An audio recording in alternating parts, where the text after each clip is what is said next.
Very happy day, myself Sushmita Sao. Today going to take science of class 8 with reference to NCERT, and today I am going to take a very interesting topic, and that is light. This is chapter 16 of class 8 NCERT book. So as I always say, you need to be very vigilant when you study science. So if you like my channel, kindly subscribe for it and don't forget to press the bell icon for further notification. Let's begin. Light. The first question comes to our mind is, how is light visible? I mean, how are things visible to us? The things are visible to us because when the light hits any opaque objects, the rays are reflected back, and by our eyes we can see that. If the object is transparent, we cannot see it because the light rays are passing through it. Only when the light rays are reflected back, we see the object. After for this, let's see the the laws of reflection. Now here we are imagining rather only one ray, though it is many rays. You cannot have a single ray. This is just for imagination in science, that the ray which comes and hits an object, let's take the object like mirror. You know, after striking the mirror, the ray is reflected in another direction. The light ray which strikes any surface is called incident ray. You can see on the screen that any ray which strikes the object is called incident ray, and it will always have an arrow. Whenever you draw these diagrams, be very particular about your arrows. So the incident ray is the ray which is coming and striking the surface, which is a mirror. The ray that comes back from the surface after reflection is known as reflected ray. You can see the upward ray which is going, which has got an arrow in that direction.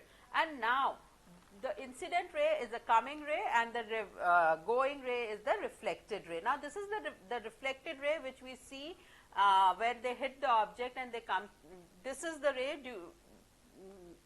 due to which we see any object. Now there are few laws, that is angle of reflection, angle of incidence is always equal to angle of reflection. Now here on the pay attention to the diagram. We have drawn a normal which is at a perpendicular to the mirror, that is it's making 90 degree with the mirror. Now this is just imaginary. Now the angle between the normal and the incident ray is called angle of incident.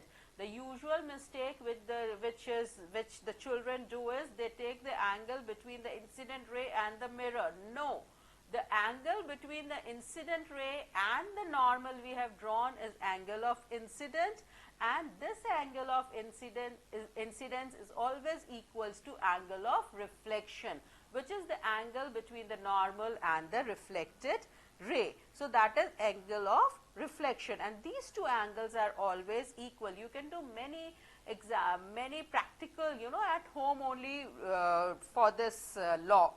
And another second law is that the angle of the incident ray, the normal at a point of incidence, and the reflected ray all are in the same plane. That is, they all are in the same plane. That is, if it is being reflected back to the air, everything is on the same plane. So this is basically the two laws which we need to keep in mind whenever we are studying reflection. Now comes the regular and diffused reflection, which is very easy to understand when we are seeing the diagram out here. In regular reflection, angle of incidence will usually be similar to angle of reflection, while as in diffused reflection, that's not the case. The light is falling on an irregular object, and due to this the angle of reflection will be different, and will be different for all the rays which are falling. So this is known as diffused light. When all the parallel rays reflected from the plane surface are not parallel, then it is known as diffused, while as in regular it is all parallel to each other. They are not cutting, the reflected rays are not cutting each other, which is very clear from the diagram.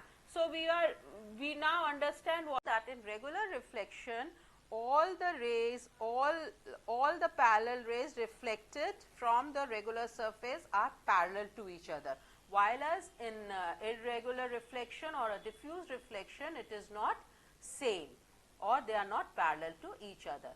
Now we come that reflection can be reflected again. This you might have seen in the saloons, where you go and they show you how your back hair are looking. So that is, you are seeing in front the light is being reflected from one mirror to another, and from the another mirror it is being reflected to you. This is the case with multiple images.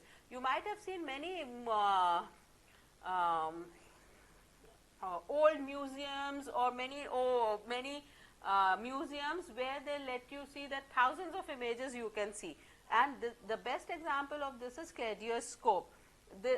The idea of number of images formed by mirror placed at an angle in one another is used in the Cardioscope to make numerous beautiful patterns, where you have seen in Cardioscope जिसमें चूड़ियाँ एक गोल बनाते हैं, and we place it at particular angle, we place the mirrors and उसमें चूड़ी डालते हैं, and they form lovely patterns. And there on the screen you can see multiple images, क्योंकि these images are being reflected from each mirror placed at a particular angle, and they are being reflected. So we are seeing many images down there. Now the question comes, is sun got the light which is just one in color, or it is the white light? No, that's not the case. If you go to, if the sunlight is passed through the prism, you see the 7 colors in this light. The white light which we are seeing, which is in the form of Fibres, which you can see violet, indigo, blue, green, yellow, orange and red. This is only when it is reflected out from a prism, and that is why all the raindrops, they act as a prism after the rains, and that is why we see the rainbow down there. You will be studying about it later. Now the most essential part to see a light is eye. Here you can see our eyes. What is our eyes?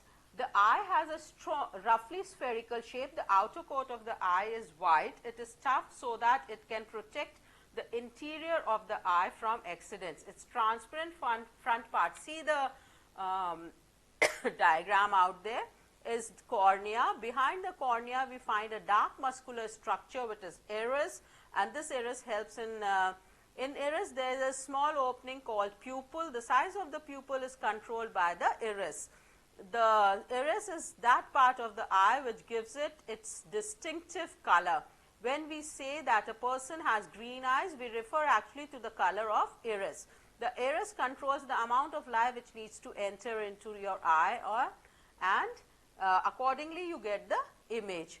The lens focuses light on the back of the eye on the layer called retina. The retina contains several nerve cells. Sensations felt by the nerve cells are then transmitted to the brain through the optic nerves.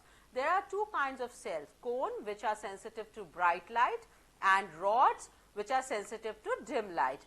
Cone senses colors at the function of the optic nerve and retina. There are no sensory cells, so no vision is possible at that spot, and this spot is called blind spot.